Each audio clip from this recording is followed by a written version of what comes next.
ગુજરાતના ખેડૂતો મોટી હાહાકારીનો સામનો કરી રહ્યા છે તે છે પાકની વેચણી। ત્યારે ફરી વખત મગફળીની ખરીદીમાં દાંડિયા કેમ।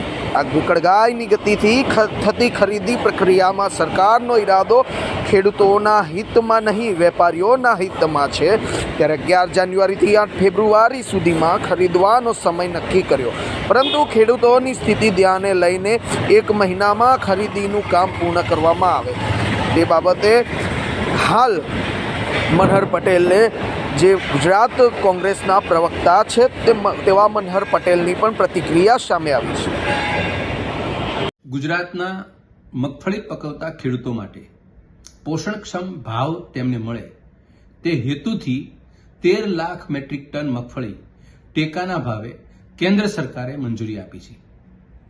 તારીખ 11મી જાન્યુઆરીથી 8મી ફેબ્રુઆરી એટલે કે 90 દિવસના ગાળામાં આ ખરીદવાની પ્રક્રિયા પૂર્ણ કરવાની છે। પરંતુ દુર્ભાગ્ય એ છે કે ગુજરાતની સરકાર અનેક વખત આ ટેકાના ભાવે ખરીદવાની પ્રક્રિયા કરી ચૂકી છે। પહેલી વખત કોઈ આ કામ નથી કરતી।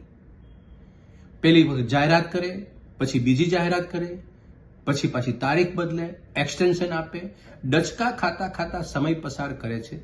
આજે 2,70,000 મેટ્રિક ટન મગફળી ખરીદી છે, ખરીદવાની છે 13 લાખ મેટ્રિક ટન। સમય જતો રહે છે, 90 દિવસમાં પૂર્ણ કરવાનું છે કામ। કોઈ જગ્યાએ સુતળી નથી તો કોઈ જગ્યાએ સુયો નથી, કોઈ જગ્યાએ ગોડાઉનની સગવડતા નથી તો કોઈ જગ્યાએ બારદાનની સગવડતા નથી। ખૂબ શુદ્ધ બુદ્ધિમાં સમજવા જેવી વાત છે। તમે 13 લાખ મેટ્રિક ટન મગફળી ખરીદવાની છે તો બારદાન એ પ્રમાણે તમે ખરીદીને તૈયાર કેમ નથી રાખતા? તમે ગોડાઉનની સુવિધા કેમ નથી રાખતા? ત્યાં તમારા સ્ટાફની વ્યવસ્થા કેમ નથી રાખતા? એનો મતલબ એમ થાય છે કે રાજ્ય સરકારની મનસા શુદ્ધ નથી, મેં કીધું એમ। અને વેપારીઓ જે ખાનગી ધોરણે જે મગફળી ખરીદવા ટાંપીને બેઠા છે ને, એ લોકોને મગફળી માટે સસ્તા દામે ખેડૂતો વેચી દે, આ નજારો તમારે જોવો છે। ગુજરાત સરકારની ઘોર શબ્દમાં નિંદા એટલા માટે કરું છું કે તમે 1 મહિનામાં જે પૂર્ણ કરવાનું કામ, એક તો તમે 3 મહિના કરવાનું, 3 મહિનામાં પણ 3 મહિનાના છેલ્લા દિવસ સુધી તમે એની રાહ જુઓ છો। અને પેમેન્ટ ક્યારે આપશો? 2 મહિને, 3 મહિને, 4 મહિને।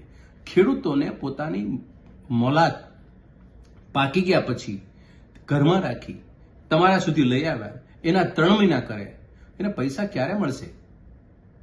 થોડી એમથી સમજદારી અને સંવેદના અને ફરજ, આ ત્રણેય ભેગું કરશું ને તો ખેડૂતની ખરી પરિસ્થિતિનો તમને ખ્યાલ આવશે।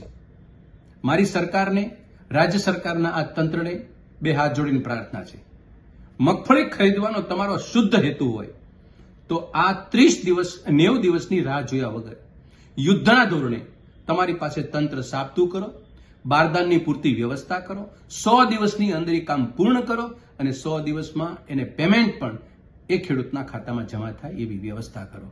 આવી અમારી માંગ છે। આ માંગ ઉપર સરકાર આગળ વધે એવી અપેક્ષા રાખું છું।